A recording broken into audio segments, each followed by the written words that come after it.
Welcome back नाज़रीन। ज़बरदस्त में एक बार फिर खुशामदीद। हमारे साथ मौजूद हैं मोहसिन अब्बास हैदर साहब, और जो हमारा सेगमेंट था ब्रेथलेस 2020, तो ज़रा देखते हैं कि भाई दोस्तों ने क्या राय कायम की आपकी शख्सियत के बारे में। इस आदमी को बिच्छू भी पसंद हो, मतलब मुख्तलिफ बात है। मुझे इनकी पर्सनालिटी बहुत फिश एंड चिप्स जैसी लगी है। Fish and chips, fish and chips. ये ख्याल आपको मिस्सी रोटी से आया है?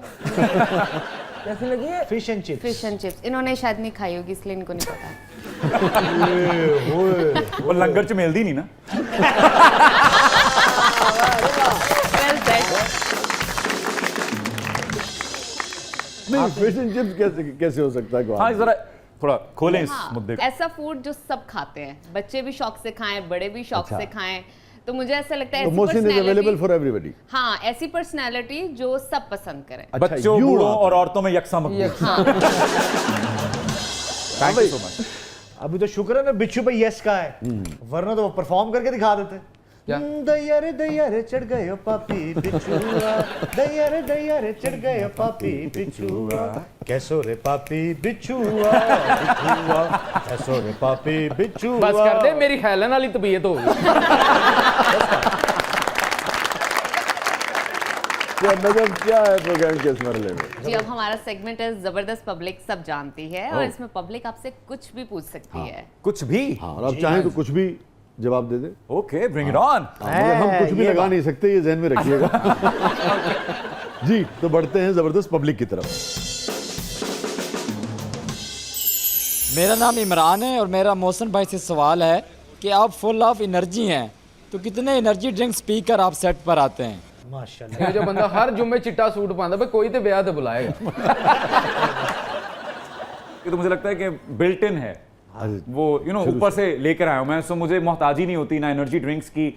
मुझे ऐसा लगता है कि चीजों को आप पर हावी नहीं होना चाहिए, आपको चीजों पर हावी होना चाहिए। जब आप छोटे थे उस वक्त भी मतलब आप जैसे कहते हैं निचले तो नहीं बैठते होंगे, चुलबुले इधर अच्छी नहीं, मैं बहुत खामोश तबाह बच्चा था, और बड़ा नहीं, वो नहीं थे इस सोफे से उस सोफा। नहीं, नेवर। मैं बल्कि इतना अंडर कॉन्फिडेंट था बचपन में कि मुझे जब पहली बार शायद जिसे कह लें, बिल्कुल सूट पहनाया गया था, तो मैं अपना जो ब्लेजर था सूट का 3 पीस का, तो मैं वो कोट उतार के ड्योढ़ी में रख कर फिर बाहर गया था कि बच्चे बाहर मजाक उड़ाएंगे मेरा। सो आज वही बच्चा किस किस तरह के कपड़े पहनता है। ये तब्दीली कैसे आई? मुझे लगता है कराची जाने के बाद ये सारा कॉन्फिडेंस आया। उससे पहले नहीं था? उससे पहले ऐसा नहीं था। जब मैं कराची जब आप एक तरह से इंडिपेंडेंट, बिल्कुल, जब मैं, हाँ जी बिल्कुल, तो तब मैं कपड़ों पे इन्वेस्ट नहीं कर सकता था, तो कपड़ों के साथ नहीं मैं कर सका था। तब मैं हेयर स्टाइल के साथ करता था, यानी एक साइड से पूरा गंजा हो जाता था, एक तरफ लंबे बाल, फिर मैं चाइनीज स्पाइक्स रख लिए, फिर मींडियां रख ली, तो बड़े बड़े अजीब अजीब हेयर स्टाइल रखे मैंने। सुल्तानाबाद कराची में एक जगह है, और वहां पे सिर्फ पठान भाई रहते हैं हमारे, तो वो बड़ी किसी अफसाने की सी तंग सी गलियां हैं, और वो बड़ी मजेदार जगह थी। तो मैं उसमें से गुजर के जाता था, और वो सारे देख रहे होते थे ये क्या चीज यहाँ पे रहती है। तो वहां पर मैंने एक छोटा सा कमरा लिया हुआ था, वो सोचते थे पता नहीं किसी मोरी चो निकल आते हैं।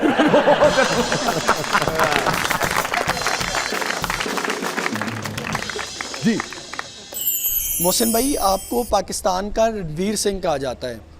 आज का सवाल आपसे ये है कि आज आप बता ही दें कि आपकी दीपिका कौन है, सब जानना चाहते हैं। एजेंट तो कहता मैं रिश्ते भी करवाता हूँ। मेरा मैरिज भी होए। मैं पिछले करीब 20-21 साल से इस दश्त की सयाही में हूँ, जिसे हम इंडस्ट्री कहते हैं हमारी, और रणवीर सिंह साहब जो हैं वो गुज़श्ता कुछ अरसे से आए हैं, और मेरा पहला जो शो था जट बट एंड गो, जो टीवी अपीयरेंस थी मेरी, तो अगर आप उसमें भी देखें तो जैसे मैंने अभी हेयर स्टाइल की बात की, तो मैं उस दौर में भी इस किस्म के हेयर स्टाइल रखता था, और मैं आतिशी गुलाबी कुर्ते पा के बैठ जाता सी। आपने देखा है वो शो? हमारा सिर्फ अलमिया ये है कि हमारी इंडस्ट्री बड़ी नहीं, इतनी बड़ी नहीं है। तो हमारे वो लोग जिन्होंने यहाँ से बहुत सारी चीजें शुरू की, ऐसा हम ये नहीं कहते कि वहाँ को कॉपी करते होंगे, जानते भी, वो हमें जानते भी नहीं होंगे शायद, बिल्कुल। तो मगर चूंकि हमारी इंडस्ट्री छोटी है, इसलिए उस तरह से रजिस्टर। तो मैंने वो एक्सपेरिमेंट्स बहुत अरसा पहले शुरू कर दिए थे, सो मैं उनको कॉपी नहीं करता, मैं उनको एडमायर बहुत करता हूँ। वो बहुत बढ़िया अदाकार हैं, और बहुत बढ़िया एनर्जी के साथ आते हैं, और जिस मेहनत से और जिस तरह से वो एक सेल्फ मेड आदमी है, मैं उसकी कदर करता हूँ। मैं हर सेल्फ मेड आदमी की कदर करता हूँ। क्या बात। सो दीपिका कौन है? आपके पास हो कोई तो जरूर राब्ता कीजिएगा। मेरे पास नहीं है, मैं ऑफिशियली सिंगल हूँ। मोहसिन ने जो मैसेज देना था वो दे दिया। मैं सिंगल हूँ। जी मेरा नाम अली शेर है। मोहसिन भाई, कभी ऐसा हुआ है कि आपसे किसी ने मोबाइल छीनने की कोशिश की हो और आपने कहा हो मेरा गाना सुन लो और वो आपका वॉलेट भी ले गया हो?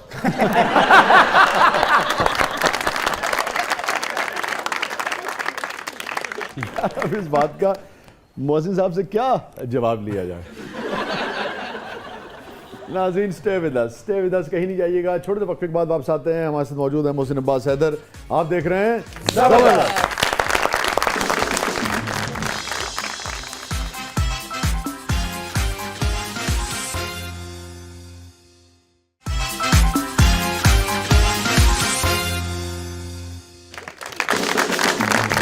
वेलकम बैक नाज़रीन, जबरदस्त में एक बार फिर खुशामदीद। हमारे साथ मौजूद है मोहसिन अब्बास हैदर साहब। और मोहसिन, हमारे सेगमेंट का नाम है कैथारसिस। अरे वाह। कोई रिग्रेट जिंदगी में? शाह जी, रिग्रेट करने का मतलब ये होगा कि मैं अपने लिखारी से इख्तलाफ कर रहा हूँ। मेरी कहानी जिसने लिखी है उसने परफेक्ट लिखी है। मैं किसी चीज़ पे रिग्रेट नहीं कर पाऊंगा। और मैं होता कौन हूँ रिग्रेट करने वाला, या मैं होता कौन हूँ नक्स निकालने वाला कि ये गलत हुआ या ये सही नहीं हुआ। तो मेरे चाहने न चाहने से कुछ नहीं होता। बुनियादी तौर पे हम रिग्रेट करते हैं उस इख्तियार के ऊपर जो इख्तियार उसने हमें भी दे रखा है, उस इख्तियार में जहाँ हमसे गलती होती है। बुनियादी तौर पे तो हूँ उस रिग्रेट की बात। मेरा एक इख्तियार हमें भी तो है ना, बिल्कुल वो है, कितना है ये एक अलग बहस है। बिल्कुल, हाँ जी। कुछ तो बिल्कुल वो है और जी, कुछ उसने इख्तियार भी दिया हुआ है, बेशक। अभी यहाँ चलोगे तो ये है, वो इख्तियार दे दिया। उस इख्तियार में कोई रिग्रेट? मैं बहुत मुतमईन हूँ अपनी जिंदगी से और मैं बड़ा लुत्फ ले रहा हूँ अपनी जिंदगी का। ठीक है। हैप्पीएस्ट मोमेंट आपकी जिंदगी का? जब मुझे ये पता चला था कि मेरी अम्मा मेरी मिसालें देती हैं फैमिली में कि अगर मोहसिन ये कर सकता है तो तुम भी कर सकते हो, तुम उतने लाडले नहीं हो। अगर वो ये सब कर सकता है, और मेरी अम्मा मेरे नाम की तस्बीह करती गई। उनके जाने के बाद हमसाए और घर वाले और रिश्तेदार मुझे बताते थे कि वो तुम्हारी आशिक थी, तुम्हारी माँ नहीं थी सिर्फ। आपकी वालदा के इंतकाल को कितना अर्सा हो गया? 9 बरस बीत गए। तो उस वक्त ये जो जिस पीक पे आप इस वक्त हैं माशाल्लाह, उस वक्त करियर मुज़ाकरात में हम उरूज पे होगा शायद? जी, मुज़ाकरात चल रहा था। नामालूम अफराद 1 भी आ चुकी थी।